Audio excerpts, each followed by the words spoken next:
Hey, hey, hey, jewelers. Welcome back to All Gems No Crumbs, but the boutique edition. I know, I skipped a week. I hope you all don't think I forgot about you, but I had a really busy week, and my son actually graduated from pre-K, and that was going on, and among other things. So you are getting your episode a week late, or a little, yeah, just about a week late. So I do apologize, but I am here and I am coming at you with a very important episode. Okay, so we're going to get right into it. Now, I see it all the time. Boutiques with cute clothes, fire collections, and the brand is confusing as hell. Yes, we're going to be talking about branding. And if your brand is sending mixed signals in this absolutely saturated, like oversaturated online market, then guess what? Your clothes, no matter how cute they are, don't matter. You're just leaving money and loyal customers on the table. And so today we're going to be getting real about what branding actually is, how I personally made every mistake in the book when I first started, before I found like my brand. And we're going to talk about how you can own your unique vibe and use it to pull your dream customers close and stand out from all of the noise. Okay, so we're going to get right into it. Let me start by putting it all out there, which a lot of y'all know if you've been following me for a long time. But when I launched Jinx Fashionique, my boutique, back in 2017, I thought I knew branding like everybody else. Like I thought I knew. I thought branding was just picking some colors, which was my purple, black, and white, slapping my logo on my, on my shop, my website, my Instagram, whatever else, and how I talked on Instagram, right? Like that was what I thought branding was, and I was wrong. Wrong. He was so wrong. You should know that line. You're not a true millennial if you don't know that line. It's from Mean Girls, the original, not that remake crap that they put out. Anyway, so one other thing I was doing, I was like literally copying the bigger boutiques. I was copying their styles. I was copying some of their captions and posting schedules and how they took their pictures or whatever else. And I didn't really stop to ask myself, what does my customer want? What resonates with my tribe? I was chasing the illusion of success by copying others, and it showed. And let me tell you, it did not work. I was stuck in this loop of comparison, doubting my business skills, and honestly, I just felt lost at times. And my clothes were cute, but my brand, once again, was confusing AF, and it was all over the place. So, December 2019, I'm on bed rest with my pregnancy with Cairo. And if you've heard anything that I've said before, y'all already know. I feel like there are times when God is trying to talk to me and I'm just all over the place and I won't listen and he will sit down. And that's what I feel like he did with my pregnancy with Cairo. I feel like he put me on bed rest so I would sit down, shut up, and listen to him. And so during that time when I was forced to lay down, literally, I rebuilt my brand for my boutique. I used that time to shut down my boutique temporarily. People already knew that I couldn't do anything, and I sent out emails let people know. And I did some serious soul searching about my brand. I realized I needed to stop chasing everyone else's wave and start writing my own. So I sold only what I knew my customers wanted, not what I thought, was trending and looked cool or what I saw, whatever. I changed how I photographed my models. So because of COVID, I was kind of forced to not use my photography team and I started photographing them myself. And it turned out way better. And I did even more lifestyle shots. So that way my customers could actually imagine themselves living their lives in my clothing, not just looking at them, on another model or whatever. And I finally gave my boutique a whole personality, like shopping with your best friend who gets you, knowing your style and keeps it 100% real. I showed even more behind the scenes, telling my story even more because transparency really became my secret weapon. And that level of authenticity, it built trust and loyalty like nothing else. And everything from my social media vibe to my new packaging, my logo, my emails, everything became cohesive. And it wasn't just about looking pretty, it was about telling a story that my customers wanted to be a part of. And guess what happened? My business soared. Like my rebrand, my relaunch, It was ridiculous. Like, I did so well, and not because I copied anybody else, but because I was me. And what do you think a clear brand gets you? Like, it's beyond just sales. It gets you loyalty, and that's what you want. It gets you customers who aren't just buying clothes, they're buying into you, and they become your biggest cheerleaders. Like, seriously, like, my customers loved me, and their word of mouth is like a marketing machine. They're telling their friends, like, oh my god, you gotta check out Jinx Fashion Fashioneek. It's like shopping with your best friend. Her clothes are always on point, blah blah blah. Like, that's what you want, and that's what a clear brand unlocks. But there is a high cost of confusion. And I'm telling you, because I paid that bill, I learned it the hard way. And when I was busy copying everybody else, thinking my pretty logo was enough, and like, my business wasn't doing anything. It was kind of like just shuffling along. You know what I'm saying? I was copying what other people sold. I was copying how they spoke because I wasn't tuned into what my customer wanted. I didn't know my boutique's personality. I don't even think I really gave it one, actually. Like, so here are, I'm going to give you all some common mistakes that I made that create brand confusion. Okay, so first we just talked about it, copying others. Put down the copycat handbook, okay? That's what I want y'all to do, because I know so many other boutique owners just from years of talking to them who are doing the same thing. You're trying to sell what everybody else is selling. Like, it doesn't work.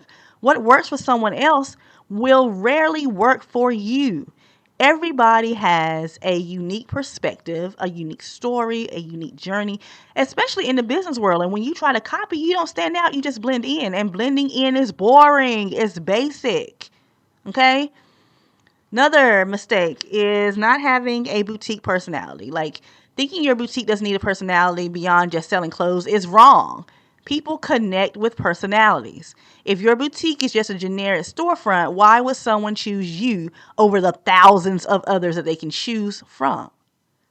Now, another mistake that I think people don't really realize is that you're thinking that it's all about you, believing your brand is all about your vision and not about what your customer wants and needs. And newsflash, your customers are the ones opening their wallets. Their feedback is super important, and it's how I knew. Well, this wasn't from a customer though.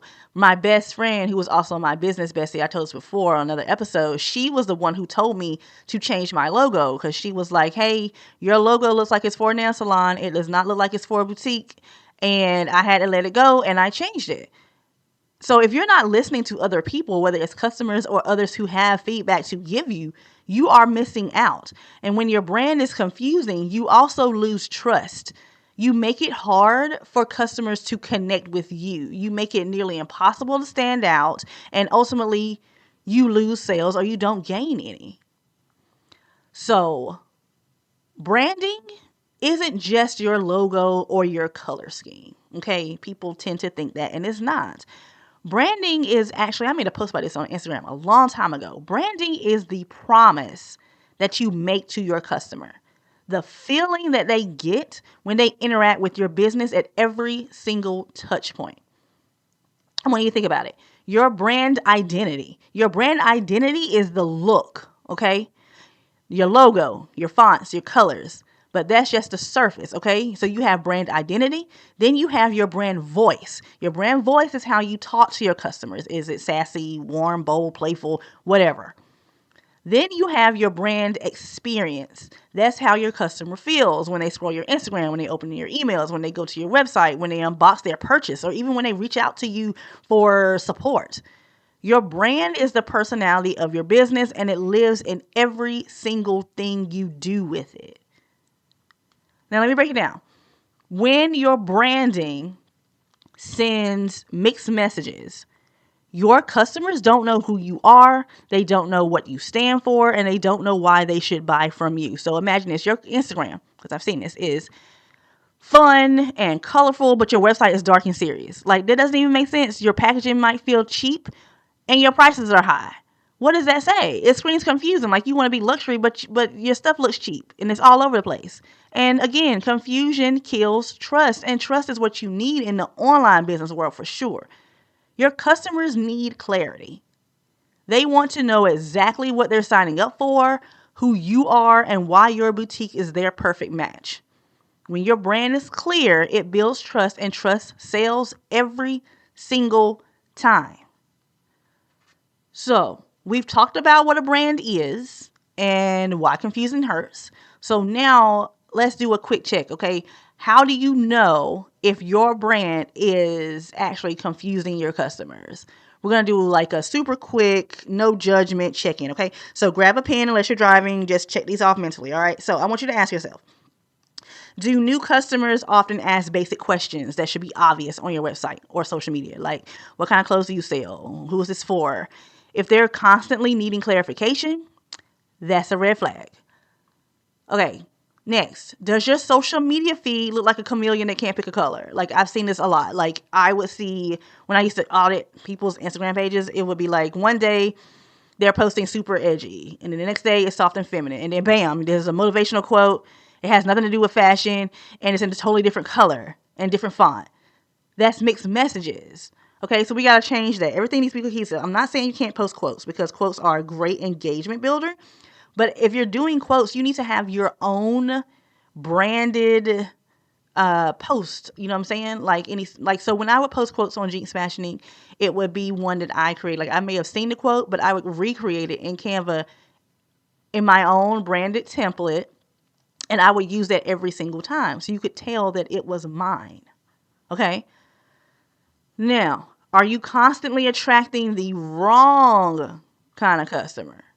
Excuse me. Like, for example, people who complain about the prices when you're supposed to be a luxury boutique, or people looking for high fashion when you're selling comfort and everyday wear. That means your brand is not speaking to your ideal person. Now, this is a good one right here I'm going to say too. Do you even struggle to articulate what your brand is to new people? So like, if someone asks you, like, what do you do, or what do you sell, or what's your vibe, what's your boutique's vibe, can you tell them? If you can't, why do you think your customers get it? So, are your clothes cute, but your sales stuck? Sometimes the product is not the problem. Sometimes it is the perception. Okay? Ask yourself too, does my brand voice sound the same on Instagram, my website, my emails, and packaging? Is it all cohesive? If the customer visited one of, or all of your channels rather, could they say what your boutique stands for in one sentence? Do all your prices, style, and vibe all align and make sense together? Are your visuals consistent, or are they jumping all over the place? If you're shaking your head to any of these, it is time for a brand glow up. Okay, don't panic. It just means you're exactly where I was. And you're in the right place to fix it. Because confusion isn't just a vibe killer, it's a sales killer. Okay, so we're going to talk about your path to clarity. Excuse me, y'all. So I want y'all to ditch the confusion right now. And it's simpler than you think, but it really requires you to be intentional. So here are your gems for today, your action plan for getting clear. I want you to, something I say almost every episode, you gotta know your customer, like really know them. Who are you talking to? Stop trying to sell to everyone. Figure out your ideal customer or customers. It could be 1 to 3, something like that.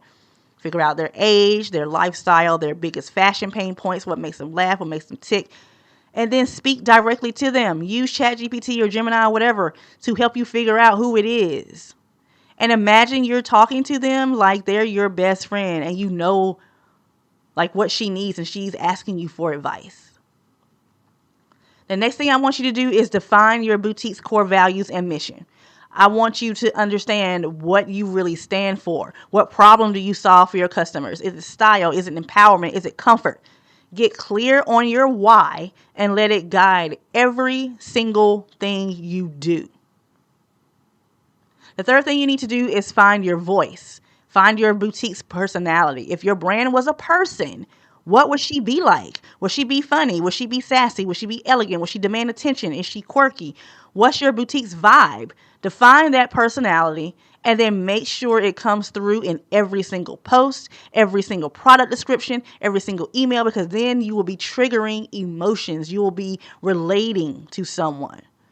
So this isn't about copying. It's about channeling your authentic self. Then you need to create your unique brand story. People connect with stories. I say this all the time. I have a whole product just about storytelling marketing. Go get it, okay? What's the origin of your boutique? Don't just say, oh, I love fashion and I love to shop, and so I decided to do it. No, that's boring. It's stupid. Even if that's what you say, I don't care if you get offended. Like, that is not your why. No one is connecting with that shit. Okay, we all love to shop. If we're shopping, we love to shop, okay? Most women do. I know men that do too. It does not matter. That's not your why. We need your unique perspective, your unique journey, how you got started. That is your superpower. Lean into that. Next, you're going to develop a consistent visual identity. This is your logo, your color palette, even your fonts. You should be using the same fonts every single time, and your photography style. If you need to, go into Canva, create a mood board with the colors, the fonts, the imagery, the words that scream you, everything. And make sure that is applied everywhere because that's visual. Then you got to be consistent with everything across the board. From your social media feed, to your website, to your packaging, to your email. It should all feel like it's coming from the same place. Does it feel like it? And if not, it's time for an audit. And if your Instagram is playful, but your website is super formal, that can be confusing as well. So make sure every single touch point reinforces your brand's promise. And then the last thing I want you to do is listen to your audience. Remember the feedback that I mentioned. It's gold. Your customers will tell you what your brand is. So pay attention, ask questions, ask for reviews, adjust, and then evolve. Your brand is literally a living, breathing thing. So you have to evolve. And a lesson that I learned the hard way and what I figured out is that no matter how you may see your brand, what really matters is how your customers experience it. Your brand lives in their perception. So listening to feedback, good, bad, or ugly, is a non-negotiable. So feedback, again, isn't a critique. It's a compass. I want you all to really embrace the feedback. All right, jewelers. So your boutique's magic isn't just in the clothes. It's in the story you tell, the vibe you give, the promise you keep. And it can feel overwhelming to tackle all this, but building a clear brand isn't about perfection right out the gate. I'm telling you, it's not. It's about being intentional. It's about knowing your promise and then consistently delivering on it. When your brand is clear and your customers get it, they connect, they trust, and they buy, and they tell others about you. So your clothes are cute, but your brand is confusing? Ditch it right now. And I challenge you, jewelers, to take one tiny yet mighty action this week. And that action is this. Go define your ideal customer. Sit down. Get to know them. What's their name? Their daily struggles. What are they looking for when they shop with you? When you know who you're talking to, everything else starts to click. I'm telling you, that's what happened with me. It's the foundational gem for a clear brand. Now, if you're ready to dive even deeper and walk through this entire process with me step by step, then of course I got something special for you. I have my branding masterclass. It includes a workbook for you to follow along with me as I teach the class. And this is where we take all those gems and we turn them into actionable steps for your unique boutique. You can find all the details in the show notes or description box if you're on YouTube. Sign up for it, grab it, and do it. And once you've done that, tell me what's one new thing you learned about your ideal customer. Share it with me on social media. Make sure you use the hashtag All Gems No Crumbs, by the way. And I can't wait to see what you all tell me. All right, so if you love this episode, be sure to follow, share, subscribe on YouTube, and all those fun things. And remember, you can catch me next week with another gem of advice because you know I'm not going to leave no crumbs.